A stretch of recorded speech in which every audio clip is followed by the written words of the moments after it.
I stood alone in that empty bookstore, clutching my debut novel, while the few strangers who'd wandered in for free wine asked if I knew where the bathroom was. My own children chose their sister-in-law's mother's spa day over supporting their mother's lifelong dream. That's when I realized I was done being invisible in my own family. If you're watching this, subscribe and let me know where you're watching from. Let me back up and tell you how a 62-year-old retired English teacher ended up having the worst and best day of her life simultaneously. 3 years ago, after decades of grading papers and nurturing other people's children, I finally decided to write the novel I'd been carrying in my heart since I was 20. Not some great American masterpiece, mind you, just a simple story about a woman finding her voice later in life. Apparently, that was too ambitious for my family's attention span.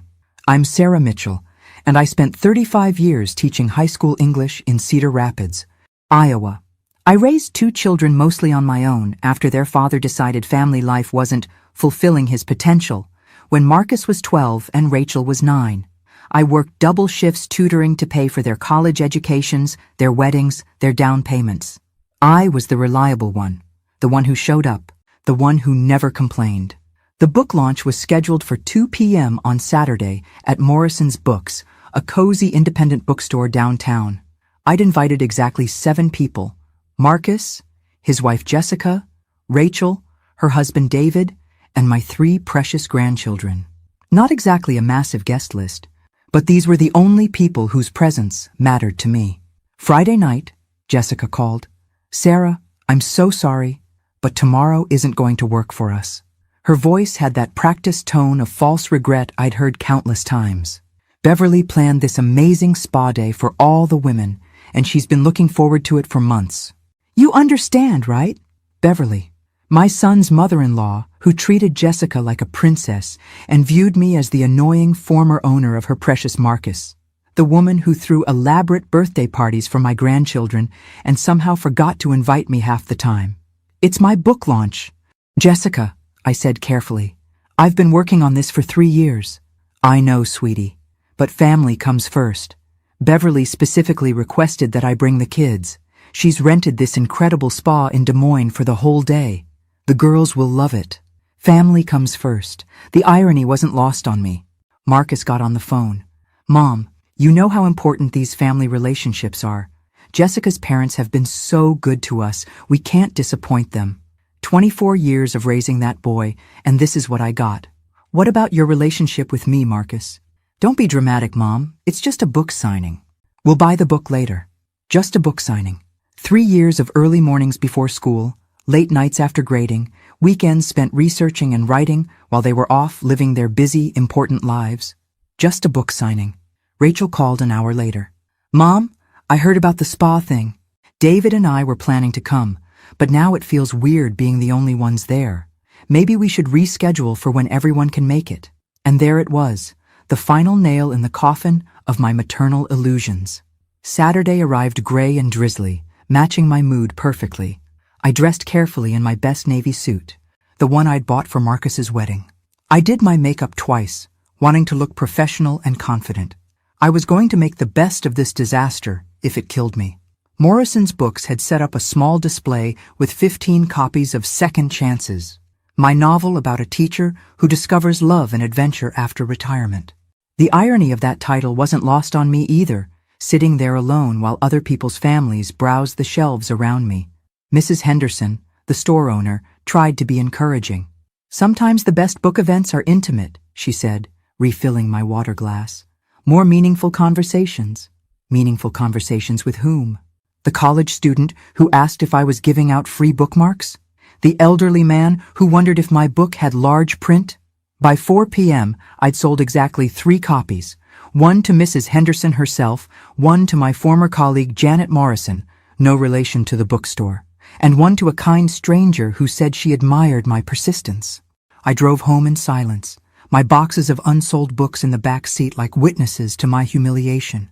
The house felt different when I walked in, not empty, but expectant, like it was waiting for something to happen. That's when I saw the photos on my mantelpiece with new eyes. Me at Marcus's graduation, standing slightly behind Jessica's parents. Me at Rachel's wedding, cropped out of half the pictures. Me at every birthday party, holiday gathering and family celebration, always present but never central, always supporting but never supported. I poured myself a glass of wine, a good bottle I'd been saving for the celebration that never happened, and made a decision that had been building in my heart for years. Some people say revenge is a dish best served cold, but I prefer to think of it as justice served at exactly the right temperature. That night, I didn't sleep. I planned. Sunday morning dawned crisp and clear, the kind of October day that makes you believe in new beginnings. I made myself a proper breakfast, something I rarely did anymore, and sat at my kitchen table with my coffee and a legal pad. You know what's funny about being taken for granted? People stop noticing you're even there until suddenly you're not. My family had gotten so comfortable with my predictable presence that they'd forgotten I was a person with feelings, dreams, and choices. Well, they were about to get a masterclass in Sarah Mitchell's decision-making abilities. I started with a list. Not a grocery list or a to-do list, but a reckoning. 35 years of teachers' organization habits die hard, and I needed to see everything laid out clearly before I acted. Financial support provided over the years. Marcus's college tuition, $47,000. Rachel's college tuition, $52,000. Marcus's wedding contribution, $15,000. Rachel's wedding contribution, $18,000. Down payment help for Marcus's house, $25,000. Down payment help for Rachel's condo, $20,000. Various emergency loans never repaid, approximately $12,000. Babysitting services provided free of charge, roughly 500 hours per year for 10 years. The numbers were staggering when I wrote them out. Nearly $200,000 in direct financial support, plus a decade of free childcare that would have cost them thousands more. And what had I gotten in return? Empty promises to make it up to me later, perfunctory birthday cards signed by grandchildren who barely knew me, and yesterday's humiliation. I picked up my phone and scrolled through the photos from Beverly's spa day that Jessica had posted on social media. My grandchildren laughing in fluffy bathrobes, getting their nails done, faces glowing with happiness. The caption read, "Best Saturday ever with our favorite grandmother. #blessed #family #spayday, our favorite grandmother." Not their only grandmother, but their favorite one, the one who mattered. I closed the app and opened my banking website instead. You see, what my family never understood was that their old mom wasn't just some retired teacher living on a pension. 35 years of careful saving, smart investments, and modest living had left me quite comfortable. The house was paid off, my retirement account was healthy, and I'd inherited a nice nest egg from my parents. I wasn't wealthy by rich people's standards, but by normal standards I was doing just fine. More importantly, I was the beneficiary of a life insurance policy my ex-husband had been required to maintain after our divorce. The irresponsible man who'd abandoned us had at least done one thing right. He died last year and left me $300,000 I'd never told my children about. Not out of secrecy, but because I'd learned that telling my family about money was like ringing a dinner bell for wolves. I made my first call at 10 a.m. Morrison and Associates, this is Linda speaking. Hi Linda, this is Sarah Mitchell. I need to speak with Tom Morrison about updating my will. Tom had handled my divorce 20 years ago and had been gently suggesting I update my estate planning ever since. He was going to be very surprised by the conversation we were about to have. Sarah, how did the book launch go yesterday? Even my lawyer remembered my book launch. Let's just say it gave me some clarity about my priorities. Can you see me tomorrow morning? Of course. Is everything all right?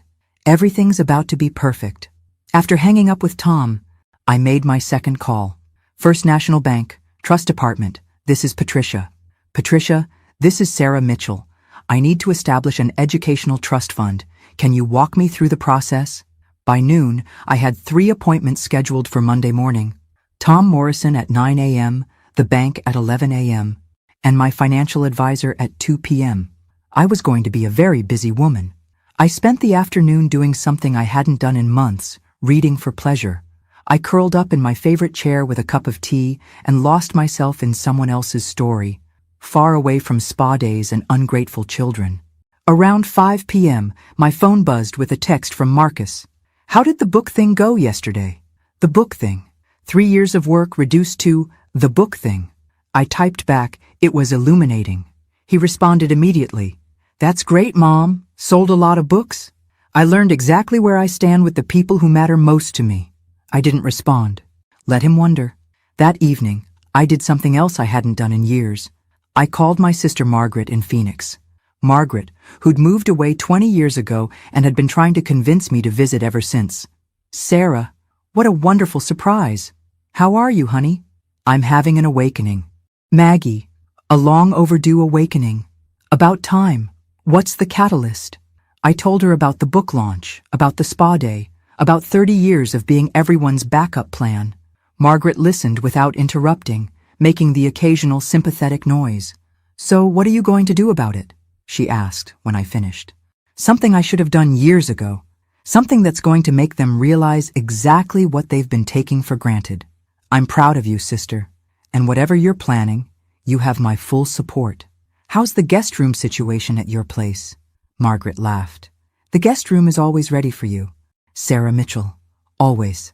After we hung up, I sat in my quiet house and felt something I hadn't experienced in years. Anticipation. Tomorrow was going to be a very interesting day, and for the first time in decades, I was the one writing the script. But I had one card left to play that they never saw coming. Monday morning arrived with the kind of crisp clarity that makes big decisions feel inevitable. I dressed in my best black suit, the one that made me feel like I meant business, and drove downtown with a sense of purpose I hadn't felt in years. Tom Morrison's office hadn't changed much since my divorce proceedings. Same oak furniture, same law books, same smell of coffee and important documents. But I was definitely not the same woman who'd sat in that chair 20 years ago, desperately trying to figure out how to survive my husband's abandonment. "Sarah, you look wonderful," Tom said, gesturing for me to sit. "I'm sorry to hear the book launch didn't go as hoped. Actually, it went exactly as it needed to. Sometimes disappointment is just clarity wearing work clothes." Tom raised an eyebrow. He'd always appreciated my teacher metaphors. "All right, let's talk about what you want to change." I pulled out my legal pad with its neat columns and bullet points. "I want to completely restructure my will and establish several trusts. My current will leaves everything equally to Marcus and Rachel. I want to change that." "Okay, what kind of changes are we talking about?" "I want to establish educational trusts for my 3 grandchildren, Lily, Tommy, and Emma. Full college tuition, graduate school if they choose, but with specific conditions attached." Tom started taking notes. "What kind of conditions?" "The money can only be accessed if they maintain a relationship with me. Not forced visits or fake affection, but genuine connection. Letters, phone calls, spending time together. If they're too busy for their grandmother, they're too busy for their grandmother's money. That's actually quite reasonable. What about your children?"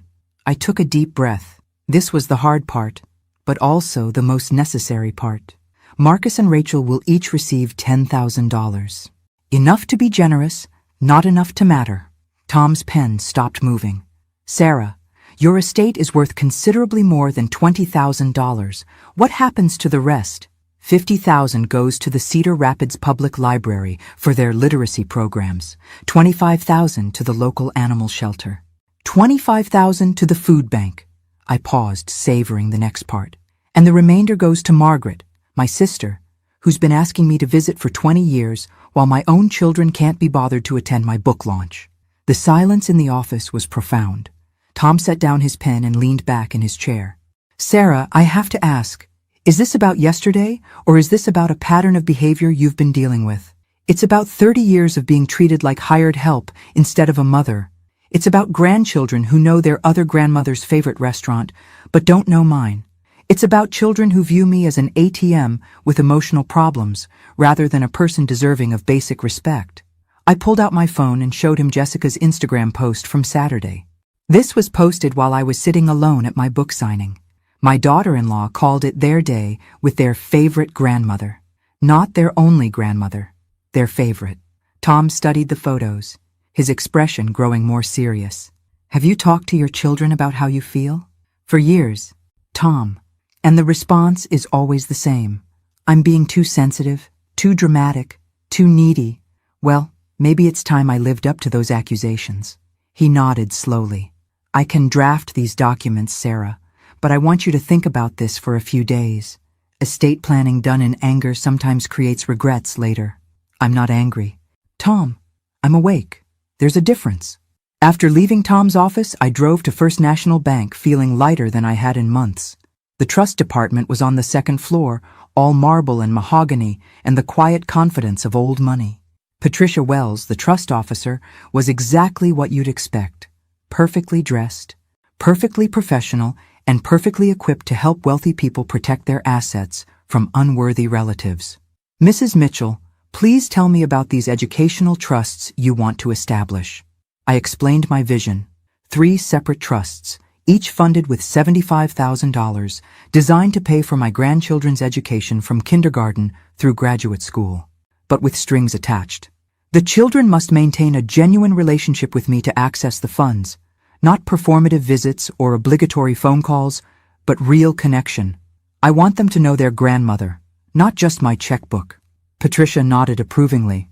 We see a lot of families struggle with entitlement issues. These kinds of relationship requirements are becoming more common. How do you want to define genuine relationship? Monthly contact, calls, letters, visits, participation in family events when invited, basic courtesy and respect. If they're old enough to receive the money, they're old enough to understand the conditions. And if they don't maintain the relationship, the funds go to literacy programs instead. By 2 p.m., I was sitting in my financial advisor's office, feeling like a general planning the perfect strategic campaign. Sarah, you want to do what with your investment portfolio? I want to liquidate my parents' inheritance and gift the maximum allowable amount to my sister Margaret, this year, next year, and every year until I've transferred as much as legally possible without tax penalties. Robert Hayes had been managing my investments for 15 years, and I'd never seen him look quite so concerned. That's $17,000 per year to Margaret, plus $17,000 to her husband if she's married. Are you sure about this? Margaret has been trying to get me to visit Arizona for 20 years. She calls every week, remembers my birthday, asks about my book. She deserves to benefit from family money more than children who can't remember to show up when it matters. Sarah, if this is about your book launch, it's not about one day, Robert. It's about 20 years of one days. 20 years of being everyone's last priority while somehow remaining everyone's first call when they need something. I left Robert's office with instructions to begin the transfers immediately. By the end of the week, Margaret would be $34,000 richer, and my ungrateful children would be that much poorer in inheritance terms. Monday morning, I made the call I should have made years ago. The drive home felt different. The autumn trees looked brighter, the sky seemed clearer, and for the first time in decades, I felt like I was driving toward something instead of away from it. That evening, I called Margaret again. Maggie, I've had quite a productive day. Oh, how do you feel about having a very wealthy sister? Margaret's laughter was pure joy. Sarah Mitchell, what have you done? What I should have done years ago. I've remembered that blood doesn't make family, behavior does. And I've decided to invest in the family members who've actually been treating me like family. By Tuesday, they'd figure out what I'd done. But first, I had one more call to make. Tuesday morning, I woke up with the strange sensation of having shed a tremendous weight overnight. For the first time in years, I had nothing to prove to anyone and no one to please except myself. It was terrifying and exhilarating in equal measure. I made coffee and sat at my kitchen table with the morning paper, actually reading it instead of skimming through it while mentally planning someone else's schedule. This is what retirement was supposed to feel like, I realized. Not like being put out to pasture, but like finally being free to graze wherever you wanted. My phone buzzed at 8:30 a.m.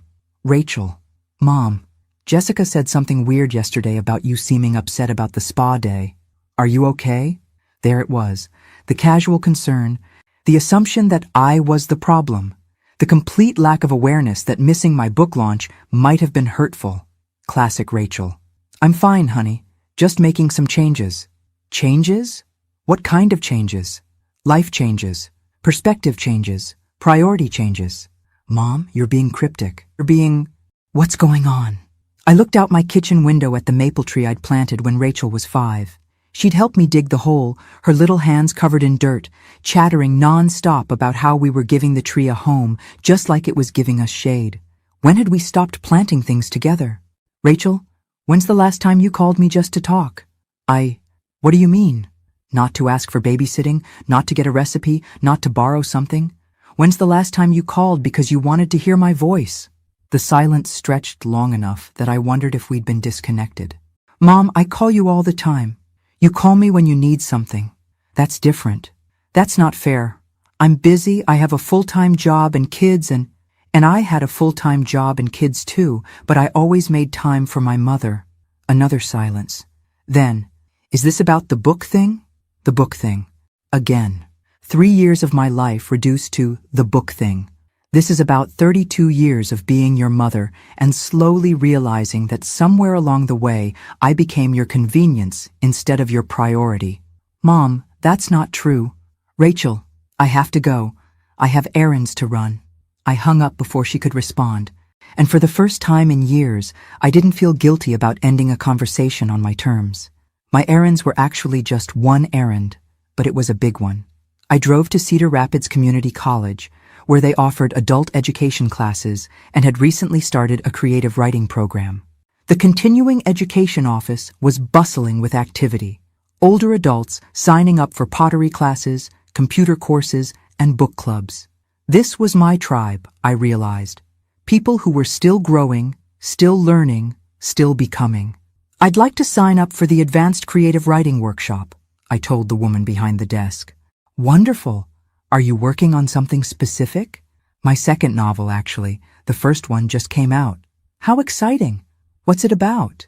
For the next 10 minutes, I talked about my book with someone who was genuinely interested, who asked thoughtful questions, who treated my work like it mattered. It was a revelation.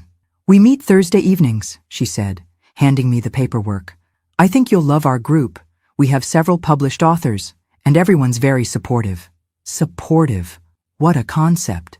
I drove home feeling like I'd just enrolled in a new life instead of a writing class.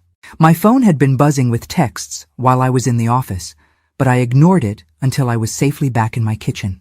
Marcus, Rachel said you were upset about something. Call me. Jessica. Sarah, I hope you know the spa day wasn't meant to hurt your feelings. Rachel. Mom, can we please talk? You're scaring me. Marcus. Seriously, call me back. This isn't like you. This isn't like me. They were right about that. The old me would have already called back, apologizing for worrying them, reassuring them that everything was fine, minimizing my feelings to make them comfortable. The new me made lunch instead. Around 2 p.m., my doorbell rang. Through the window, I could see Marcus's car in my driveway. He'd actually driven over. That was either touching or alarming, depending on how you looked at it. I opened the door to find my son looking genuinely concerned, which would have been more meaningful if it hadn't taken a family crisis to generate that expression. Mom, what's going on? Rachel said you were talking about changes and priorities, and Jessica feels terrible about the spa day. Come in, Marcus. Would you like some coffee? I want to know what's wrong. Nothing's wrong. Actually, everything's finally right. We sat in my living room, the same room where I'd helped him with homework, where we'd watched movies on sick days, where I'd waited up for him when he was a teenager. Good memories, all of them. But memories shouldn't be the only foundation of a relationship. Marcus, what's my favorite color? He blinked. What? My favorite color. What is it? Mom, I don't understand. It's purple. It's been purple for 30 years. I wear it all the time. I decorate with it. I mention it constantly. But you don't know that, do you? His face went slightly red. I never really thought about it. What's my favorite restaurant? Another blank look. What kind of movies do I like? What are my hobbies besides reading? What do I do with my free time? Mom, why are you asking me this stuff? Because yesterday, I realized that your mother-in-law knows more about your children than you know about your mother. She knows their favorite colors, their favorite foods, their hopes and dreams. But you don't know mine. Marcus ran his hand through his hair, a gesture he'd had since childhood when he was overwhelmed. I never thought. You're just Mom. You've always been there. I guess I figured you didn't need what? Attention? Interest? Love that wasn't conditional on my usefulness? That's not fair. I love you. I know you do. But you don't know me. And after yesterday, I realized that's partly my fault. I taught you to take me for granted by always being available, always saying yes, always putting your needs before mine. So what are you saying? I looked at my son, really looked at him. Still handsome at 35. Still carrying that slight arrogance that came from never having to worry about his mother's love. Still assuming that whatever was wrong could be fixed with the right words or a nice gesture. I'm saying that things are going to be different from now on. I'm saying that I'm done being everyone's safety net while being no one's priority. Mom, you're our priority.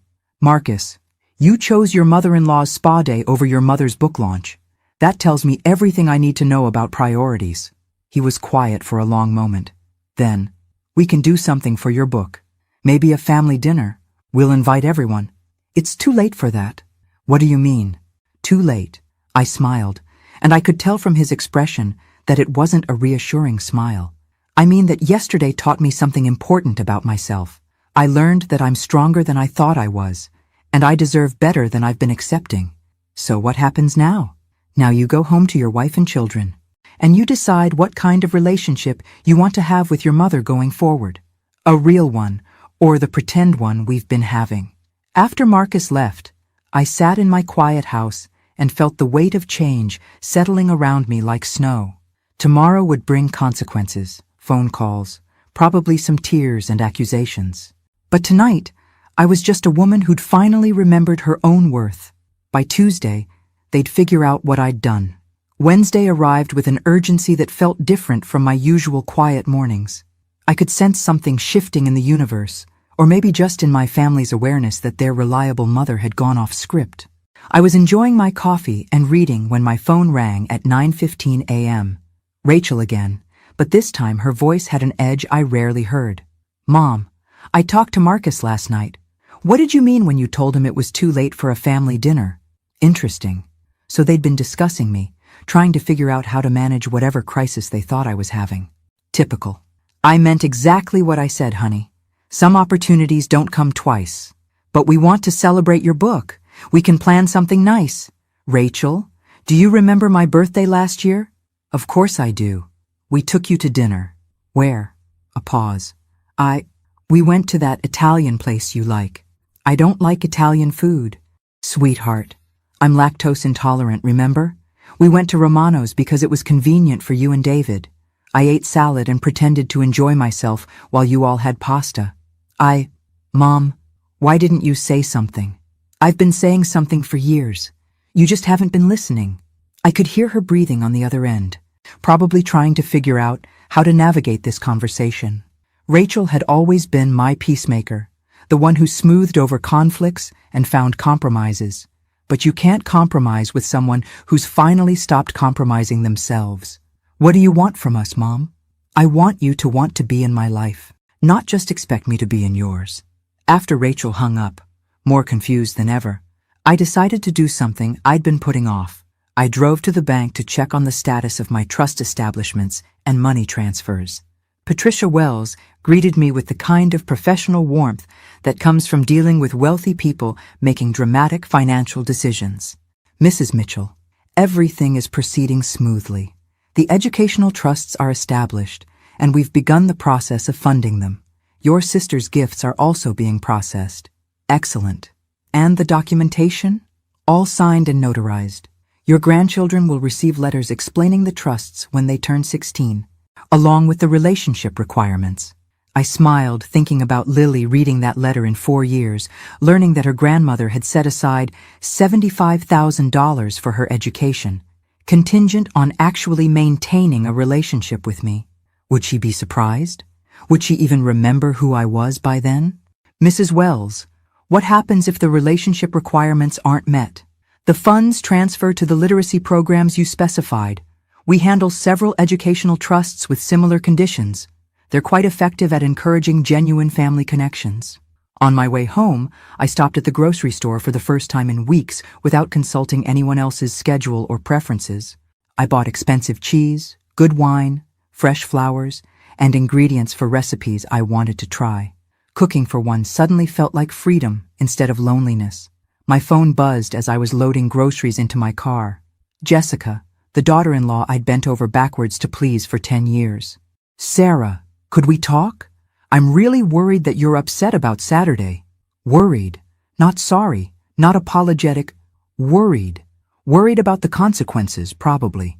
I'm not upset, Jessica. I'm enlightened. Marcus said you were asking him strange questions about favorite colors and restaurants. Are you feeling okay? I'm feeling wonderful.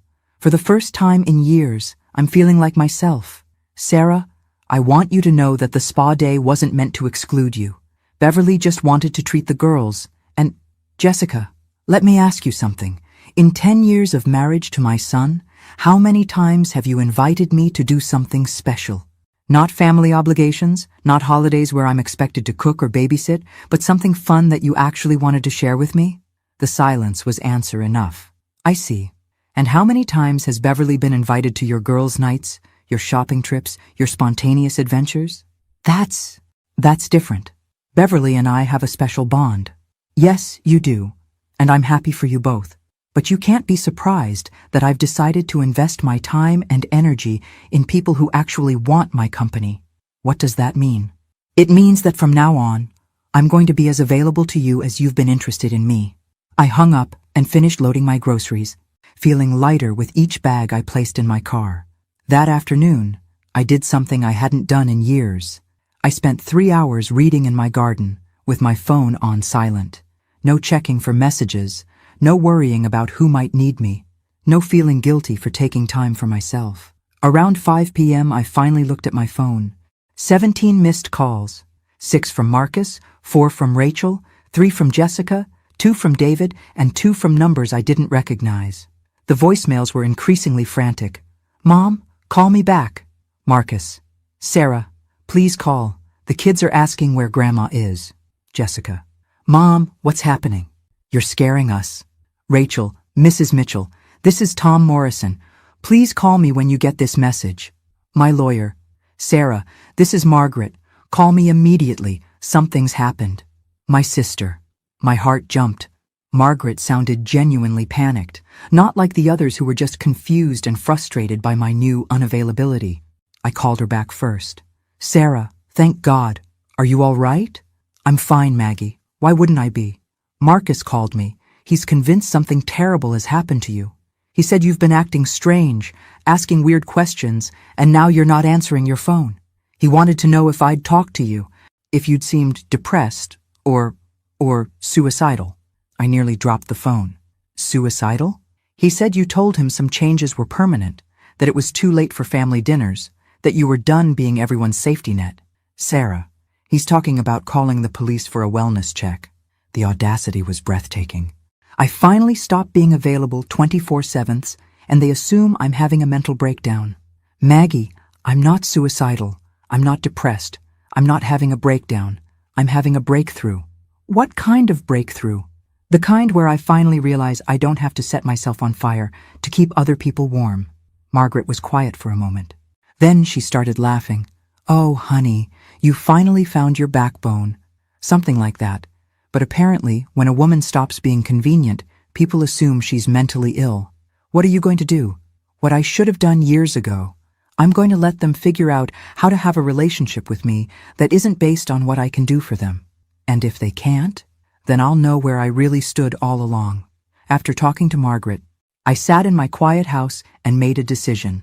Tomorrow, I would call Marcus back, but not to reassure him, not to apologize for worrying him, and definitely not to explain myself. Tomorrow, I would tell him the truth about what I'd done with my will, my money, and my remaining years.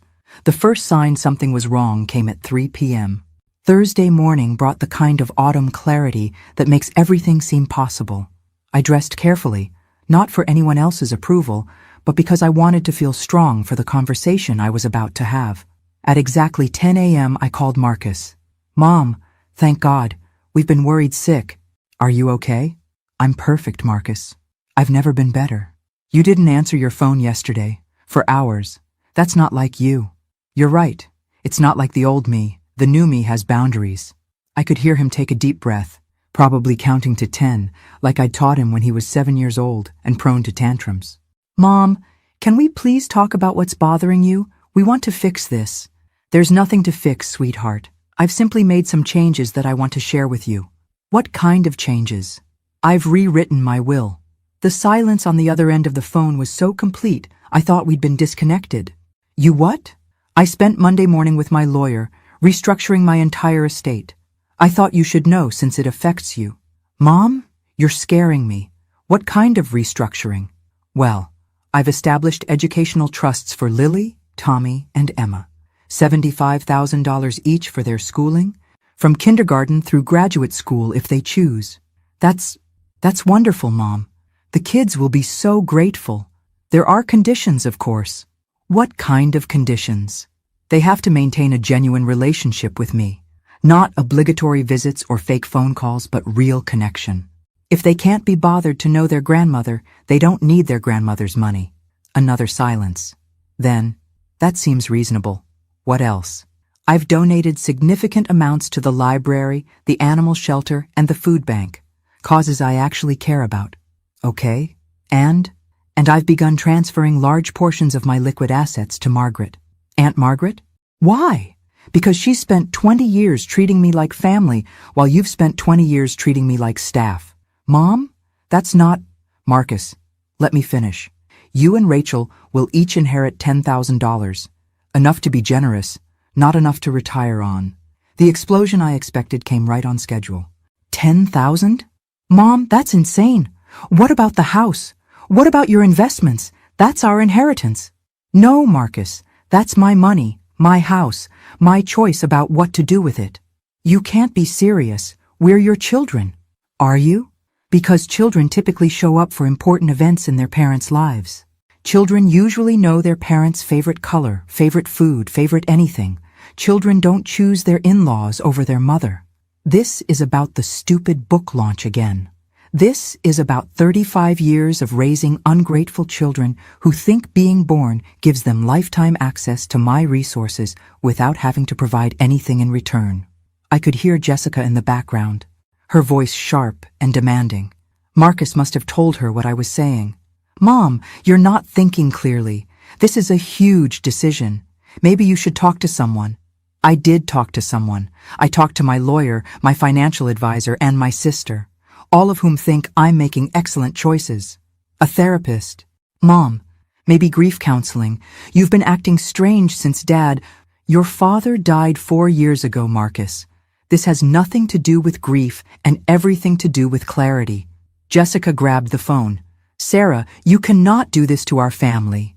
I'm not doing anything to your family. I'm doing something for myself. Those children are counting on their inheritance. We've made plans. What plans, Jessica? College funds, the house renovation, Marcus's business expansion. Ah, so you've been spending my money before I'm dead. How presumptuous. That's not what I meant. That's exactly what you meant. You've been counting on inheriting enough to fund your lifestyle improvements. Well, congratulations. You've just learned an important lesson about counting unhatched chickens. I hung up before she could respond and immediately called my lawyer. Tom, it's Sarah Mitchell. I need you to prepare a document stating that I'm of sound mind and body, making these decisions voluntarily, and not under any form of duress or mental incompetence. Sarah, has someone suggested you're not competent? My son just implied I need therapy because I've stopped letting his family use me as a bank. I'll prepare the document today. Do you want to come in for a mental competency evaluation as well? Just to have it on record? Yes, and Tom, I want copies sent to all my children, their spouses, and my sister. I want there to be no question about my state of mind when I made these decisions. After hanging up with Tom, I sat in my kitchen and waited. I didn't have to wait long. The doorbell rang at 11:30 a.m. Then it rang again, and again. Finally, someone started pounding on the door. I opened it to find Marcus, Rachel, Jessica, and David all standing on my porch, looking like an intervention committee. Behind them, I could see neighbors starting to peek out their windows. Well, I said calmly, this is quite a delegation. Come in before you give the whole neighborhood a show. They filed into my living room like pallbearers, all grim faces and barely contained panic. Rachel spoke first. Mom, we need to talk about these changes you're making. What would you like to know? We want to know why you're punishing us, David said, speaking up for the first time. I'm not punishing anyone. I'm rewarding the people who've actually treated me well. By cutting us out of your will, Marcus's voice was getting louder. By putting my money where my heart has been all along, with people who want me in their lives, not just in their bank accounts. Jessica leaned forward. Sarah, think about the grandchildren. They need security, college funds. They have college funds, provided they maintain relationships with the grandmother who's funding their education. Those conditions are manipulative. I looked at Jessica for a long moment. You mean like manipulating me into missing my own book launch for a spa day? The room went completely silent. Here's what's going to happen, I continued. You're all going to go home and think about what kind of relationship you actually want with me. Not what you expect from me, not what you need from me, but what you want with me. And if we don't meet your standards, Rachel asked, tears starting to form, then you'll have your answer about what I was really worth to you. After they left, angry, confused, and finally understanding that their convenient mother had permanently changed the rules, I poured myself a glass of wine and sat on my back deck. My phone started ringing almost immediately, but I let it go to voicemail. I had a writing class tonight, and for the first time in years, I was exactly where I wanted to be, doing exactly what I wanted to do, with people who valued what I had to offer. What they found in that safety deposit box changed everything. Friday morning, I woke to the sound of my phone buzzing like an angry hornet. It was 6:47 a.m., and I already had 12 missed calls. By the time I made coffee, that number had grown to 18. Something had shifted overnight. The frantic energy in their voicemails was different, not just confused or hurt, but genuinely panicked. Rachel's voice was shaking in the latest message. Mom, please call us back. We found something, and we need to talk to you right now. What could they have possibly found? I'd been careful with my planning, meticulous with my documentation. Everything was legal, witnessed, and properly executed. My phone rang as I was pouring my first cup. Marcus, for the 5th time in an hour. Mom, thank God, where were you? Sleeping. It's not even 7 in the morning, Marcus. We need you to come over. Now. All of us are at my house. Why would I do that? Because we found Dad's safety deposit box key in Rachel's basement, and when we opened it, his voice cracked. Mom, please just come over. My blood went cold. David's safety deposit box. I'd completely forgotten about it after the divorce, assumed it was empty or closed years ago. What could possibly be in there that had my entire family in crisis mode? Marcus, what did you find? I can't talk about this over the phone. Please, Mom, just come. Against my better judgment, I drove to Marcus's house an hour later. The entire family was gathered in his living room like mourners at a wake. Jessica's eyes were red from crying. Rachel looked devastated, and even David seemed shaken. Show me, I said without preamble. Marcus handed me a manila envelope with my name written on it in David's familiar handwriting. Inside were documents I'd never seen before, life insurance policies, investment accounts, and a letter dated just 6 months before he died of his heart attack 4 years ago. I read the letter twice before the words fully registered. Sarah, it began, if you're reading this, I'm gone, and I hope my children have finally found the courage to show you what I never had the courage to say in person. I know I failed as a husband and father. I know I abandoned my family when they needed me most, and I know that no amount of money can make up for 20 years of absence. But I want my children to understand what they have in their mother. You raised them alone when I was too selfish and scared to stay. You worked multiple jobs to give them opportunities I never provided. You attended every school play, every graduation, every milestone that mattered, while I was off finding myself and failing at second chances. The money in these accounts, $847,000 in investments and life insurance, was supposed to be my way of making amends. But I realize now that money isn't what they need to understand. They need to understand that their mother is the strongest, most selfless person I ever knew, and they've been taking that strength for granted.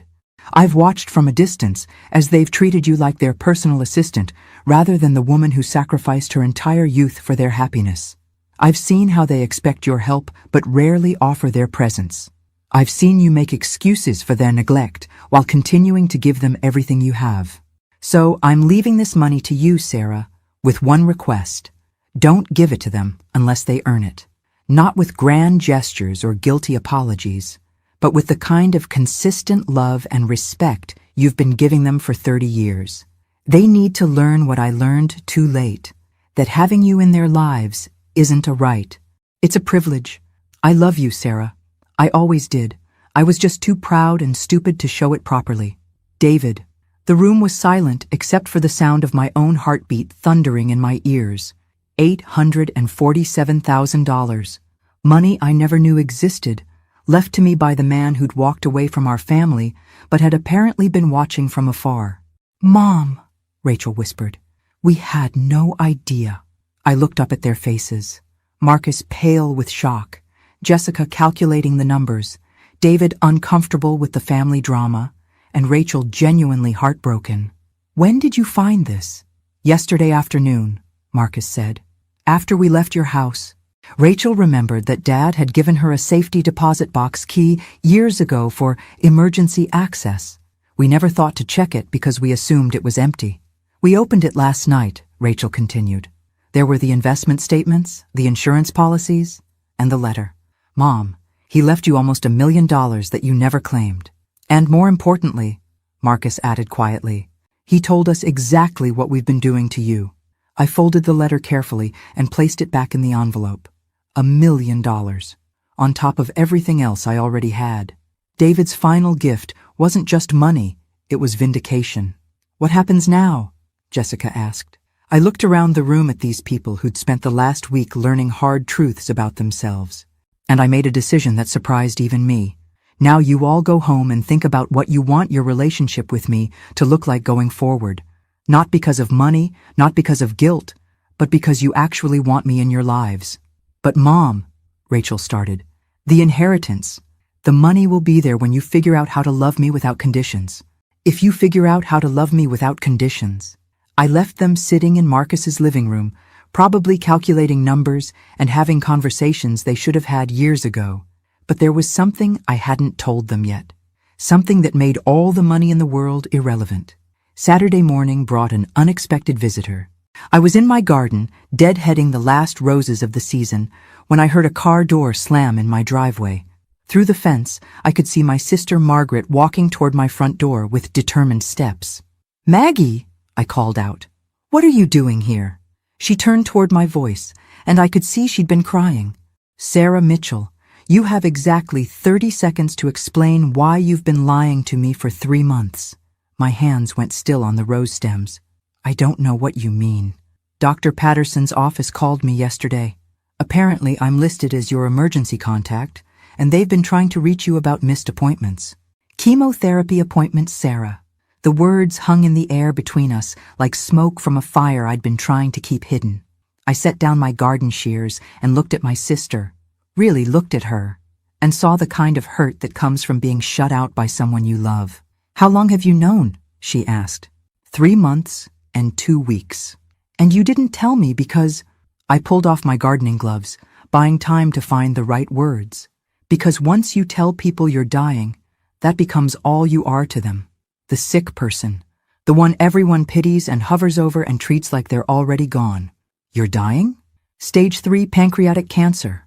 Maybe 6 months if I'm lucky, maybe 3 if I'm not. Margaret's face crumpled. Oh, Sarah. Don't cry, Maggie. Please don't cry. I've had 3 months to get used to this, and I've made my peace with it. Is that why you changed your will? Why you've been pulling away from the kids? I gestured toward my back deck. Let's sit down. There's more you need to know. We settled into my patio chairs, the same ones where I'd sat just a week ago planning what my family thought was revenge, but was actually something much more complicated. The book launch, I began, was supposed to be my goodbye party. Not that I told anyone that. I wrote that novel as a love letter to my life, to all the experiences I'd had and all the dreams I'd finally pursued. I wanted my children there, not because I needed their support for my writing career, but because I needed them there for my farewell. And when they didn't show up, when they chose Beverly's spa day instead, I realized something devastating. They didn't know me well enough to know this mattered. They didn't know me well enough to know anything mattered. Margaret reached across the small table and took my hand. So you decided to teach them. I decided to protect them. All of them, but especially the grandchildren. Protect them from what? I looked out at my garden, at the trees I'd planted and the flowers I'd nurtured, knowing I'd never see another full cycle of seasons. Maggie, my kids are going to inherit almost $2 million between my estate and David's surprise money. Do you know what that kind of sudden wealth does to people who haven't learned the value of anything? It destroys them. It destroys them. But if they have to earn a relationship with me to access their children's trust funds, if they have to learn to value people over money, maybe there's hope.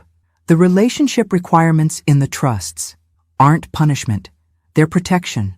I'm trying to save my grandchildren from parents who might love money more than they love each other. Margaret was quiet for a long moment, processing everything I'd told her. What about your treatment? Are you fighting this? I did 2 rounds of chemotherapy. It bought me some time, but not much, and the quality of life. I shook my head. I decided I'd rather have 6 good months than 12 miserable ones. Do the kids know? No, and I'm not sure I'm going to tell them. Sarah, they deserve to know. Do they? They've had 30 years to know me, to love me, to show up for me. If it takes a cancer diagnosis to make them care, then they don't really care about me. They care about their guilt. We sat in comfortable silence for a while. 2 sisters who'd shared a lifetime of secrets and sorrows. Finally, Margaret spoke. What can I do? Be my sister. Not my caregiver, not my nurse, just my sister. Help me have the best 6 months possible. And the money I've been receiving? I smiled. That's real. You've been the family member who actually treated me like family. You deserve to benefit from family money. My phone buzzed with another call from Marcus. I let it go to voicemail. They're persistent, Margaret observed. They're scared. They've realized they might lose access to the money, and they're panicking. Is that all they care about? I hope not, but I'm about to find out. That evening, alone in my quiet house, I made a decision. It was time to accelerate the timeline. I picked up my phone and sent identical text messages to Marcus and Rachel. Family meeting tomorrow at 2 p.m. My house. Come alone. No spouses, no children. There are things you need to know. Then I called Dr. Patterson's office and scheduled an appointment for Monday morning. It was time to find out what my children were really made of. Sunday at 2 p.m., Marcus and Rachel sat in my living room, looking like teenagers called to the principal's office. I could see the questions in their eyes, the worry lines that had appeared since they'd found David's letter, the careful way they were watching me for signs of whatever crisis they thought I was having. Thank you for coming without your spouses, I began. What I'm about to share with you is between us, and you'll need to decide for yourselves how and when to tell your families. Mom, you're scaring us, Rachel said softly. Good. Fear is appropriate for what comes next. I had rehearsed this conversation in my mind for days, but sitting here looking at my children, really looking at them, I felt my carefully planned words scatter like leaves in the wind. I'm sick, I said simply. The silence that followed was so complete, I could hear the neighbor's dog barking 3 houses away. Sick how? Marcus finally asked. Pancreatic cancer, stage 3, diagnosed 3 months ago. Rachel made a sound like she'd been punched in the stomach. Marcus went white as paper. 3 months ago? Rachel whispered. You've known for 3 months and didn't tell us? I've known for 3 months and made some decisions about how I want to spend whatever time I have left. What kind of decisions? Marcus's voice was barely audible. The kind where I stop wasting my energy on people who only value me when it's convenient, and I start investing in relationships that actually matter. We matter, Rachel said, tears starting.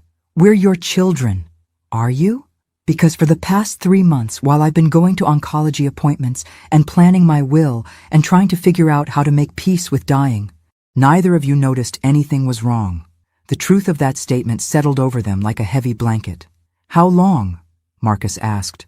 6 months, maybe less. I stopped chemotherapy 2 weeks ago because I decided I'd rather have quality time than quantity time. Rachel was crying now, those silent tears that come from deep grief. Mom, why didn't you tell us?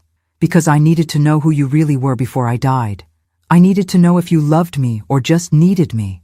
We love you. Do you? Because love shows up. Love pays attention. Love notices when someone is struggling or scared or slowly disappearing. Marcus leaned forward, his head in his hands. The book launch. That's why it was so important to you. The book launch was my goodbye party. That novel was my love letter to life. I wanted you there because I wanted to share my final accomplishment with the people who mattered most to me. And we chose a spa day, Rachel whispered. You chose a spa day, with the grandmother who actually knows your children's favorite colors, favorite foods, hopes and dreams. The room fell quiet again. Outside, I could hear children playing in someone's backyard, their laughter carrying on the afternoon breeze. Normal Sunday sounds of normal families living normal lives. What happens now? Marcus asked. Now you decide what the next few months look like. I'm done chasing after your love and attention. I'm done being available for everyone else's convenience while being ignored for my own needs. If you want a relationship with me before I die, you're going to have to build it. How?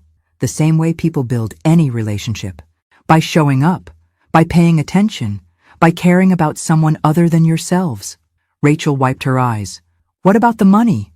Dad's money. Your will, all of it. What about it? Are you still leaving everything to Aunt Margaret? I studied my daughter's face, looking for signs of what she was really asking. Was this about love or inheritance, grief or greed? Rachel, if your main concern right now is money, then you've answered every question I had about your priorities. That's not. I just want to know what you want from us. I want you to want me alive more than you want me dead and wealthy. The cruelty of that statement hung in the air, but it was honest.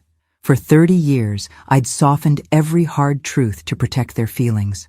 I didn't have time for that anymore. We do want you alive, Marcus said quietly. Then prove it.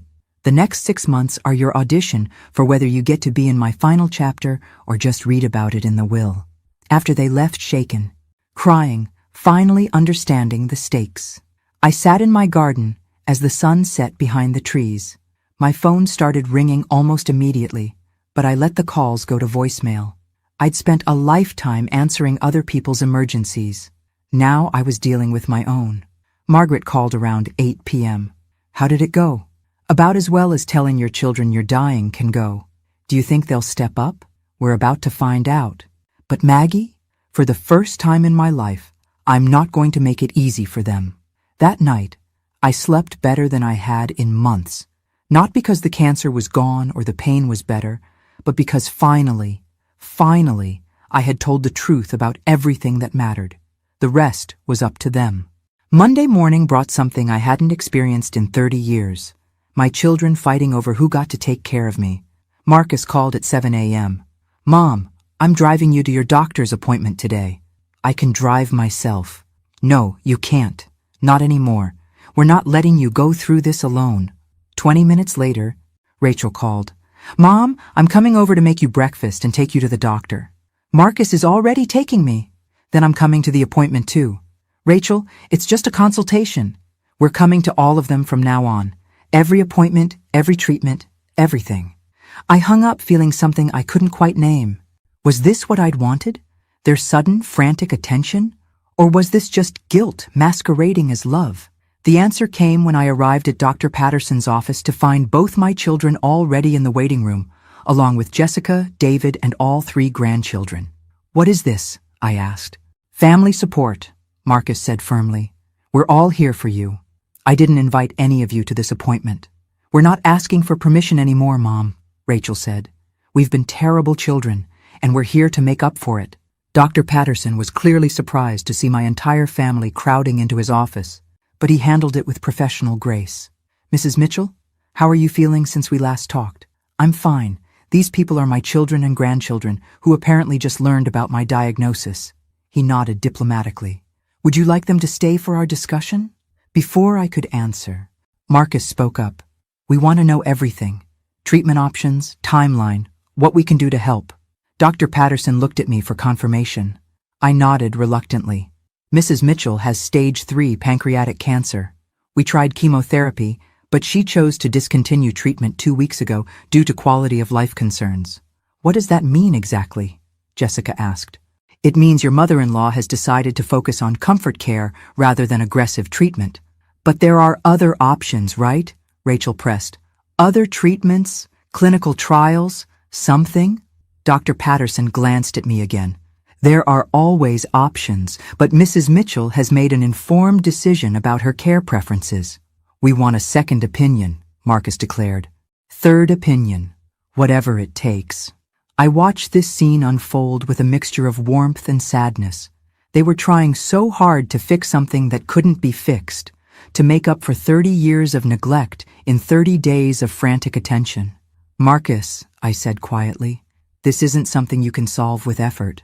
But we can try. We can fight this with you. Where were you when I was fighting it alone for 3 months? The question silenced the room. We didn't know, Rachel whispered. You didn't know because you didn't pay attention. You didn't ask how I was feeling, what I was doing with my days, whether I needed anything beyond babysitting and emergency loans. Little Lily, my 12-year-old granddaughter, spoke up for the first time. Grandma, I'm sorry we weren't better grandchildren. The simplicity and honesty of her apology broke something loose in my chest. Oh, sweetheart, you've been perfect grandchildren. This isn't about you. Then what is it about? Tommy, my 9-year-old grandson, asked. I looked around the room at these people who shared my blood, my history, my love, even when that love had felt unreciprocated. It's about learning to love people while you have them, not just when you're afraid of losing them. After the appointment, they followed me home like a parade of good intentions. Jessica immediately started cleaning my already clean house. David began researching cancer specialists on his phone. Marcus and Rachel argued over who would stay with me that night. Stop, I finally said. All of you, just stop. They froze mid-activity, looking at me with expectant faces. This isn't what I want. What do you want? Rachel asked. I want you to love me because you choose to, not because you're afraid of losing your inheritance or feeling guilty about being bad children. The inheritance doesn't matter, Marcus said. Doesn't it? Because a week ago, you were very upset about the changes to my will. That was before we knew you were sick. So my dying made me worth loving again? The question hung in the air like smoke from a fire that wouldn't quite catch. Emma, my 7-year-old granddaughter, climbed onto my lap. Grandma, do you not want us to love you? I want you to love me the way you love other people you care about. Consistently, without conditions, whether I'm healthy or sick, convenient or inconvenient.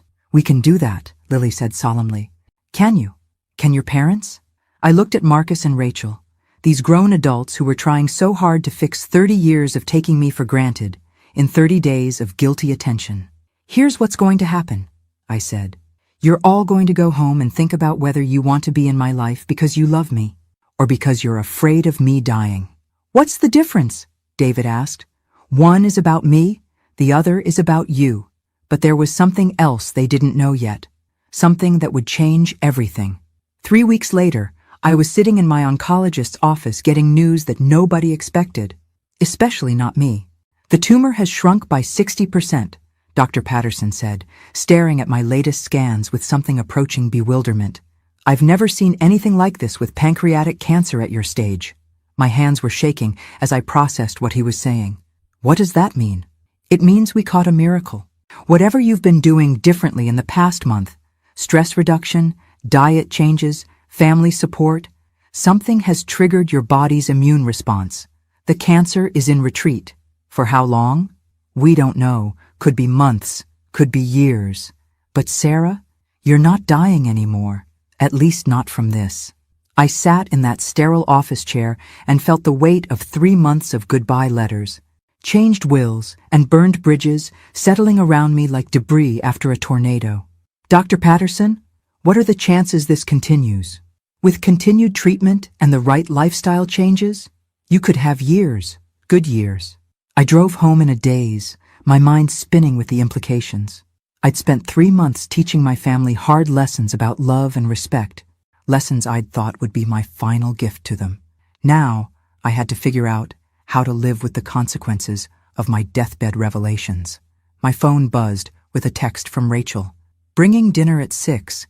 Made your favorite real chicken soup, not the canned stuff. Another from Marcus. Tommy wants to show you his science project. Can we come over after school? Jessica. The kids made you cards. Lily wrote you a poem. For 3 weeks, they'd been showing up. Not with the frantic, guilty energy of that first day at the doctor's office, but with something that felt like genuine care. They'd learned my favorite color, purple. My favorite restaurant, the little Greek place downtown. My favorite movies, anything with Meryl Streep. They'd started calling just to talk, not just when they needed something. But they were doing it because they thought I was dying. I pulled into my driveway and sat in my car, looking at the house I'd almost given away to my sister, the garden I'd thought I'd never see bloom again, the life I'd been so carefully dismantling. My phone rang. Margaret. Sarah, you sound strange. What's wrong? The cancer is almost gone. Dead silence. Then, what? 60% reduction. Dr. Patterson says it's practically a miracle. I'm not dying anymore. Maggie. Oh my God. Sarah, that's wonderful. She stopped. Wait, what about everything you've done? The will, the family, the money transfers? That's what I'm trying to figure out. I walked into my house that I'd been preparing to leave, and looked around with new eyes. The frantic cleaning Jessica had been doing. The flowers Rachel brought twice a week. The children's artwork covering my refrigerator. Evidence of a family trying to love me properly, maybe for the first time. But were they loving me, or were they loving their guilt? At 4:30, my doorbell rang. All 3 grandchildren stood on my porch with construction paper and crayons. We want to make you more cards, Lily announced, to help you feel better. Because you're sad about being sick, Tommy added. And when people are sad, you make them pictures, Emma concluded with 7-year-old logic. I let them in and watched as they spread their art supplies across my kitchen table, chattering about school and friends and the normal, precious concerns of childhood. Grandma, Lily said as she carefully colored a purple flower, are you going to die soon? The question I'd been dreading. What do you think about that, sweetheart? I think maybe you were just lonely, and that made you sick. But now we're here more, so maybe you'll get better. Out of the mouths of babes. Lily, what if I told you that Grandma is feeling much better? That the doctors think I might not be as sick as they thought? 3 little faces turned toward me with hope, so pure it nearly broke my heart. Really? Emma whispered. Really? But that means some things might change. What kind of things? Tommy asked. Well, your parents have been taking very good care of me because they thought I might die. If I'm not dying anymore, they might go back to being too busy for Grandma. Lily put down her crayon and looked at me with the serious expression that made her seem much older than 12. Grandma, do you think Mommy and Daddy only love you because you're sick? I don't know, baby. What do you think? I think they love you because you're our grandma. They were just too busy to remember how to show it. And what about you 3?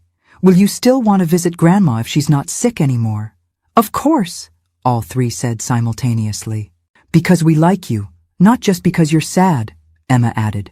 At 6 p.m., Rachel arrived with homemade soup, and Marcus followed with Tommy's science project about butterflies. They settled into my living room like it was a routine now, like family dinner at Grandma's house was normal instead of extraordinary. I have something to tell you, I said after we'd eaten and admired Tommy's butterfly collection. They looked up expectantly, probably bracing for bad news about my health. The cancer is almost gone. The doctors say I could have years left, not months. The silence was profound. Then Rachel started crying. Not sad tears, but relief so overwhelming it shook her whole body. Mom, that's amazing, Marcus said, his voice thick with emotion. Is it? Because I need to know something, and I need you to be completely honest with me. They waited. Are you here because you love me, or because you felt guilty about me dying? Marcus and Rachel looked at each other, then at their children, then at me. Both, Rachel admitted quietly. At first it was guilt, but Mom, these past 3 weeks, I remembered why I used to love spending time with you. I remembered how funny you are, how smart, how good you've always been at listening. I forgot that you were a person with your own interests and opinions, Marcus added. I thought of you as just Mom, like that was your whole identity. But you're Sarah, who writes books and has strong political opinions and makes terrible puns that we pretend not to laugh at. So what happens now? I asked. Now we keep doing what we've been doing, Rachel said, because we like who our family is when we're actually paying attention to each other. Even if it means less inheritance money? Marcus smiled. Mom, I'd rather have you alive and giving all your money to Aunt Margaret than dead and wealthy. Besides, Rachel added, we've learned something important these past few weeks. What's that? Having you in our lives is worth more than any amount of money. We just forgot that for a while.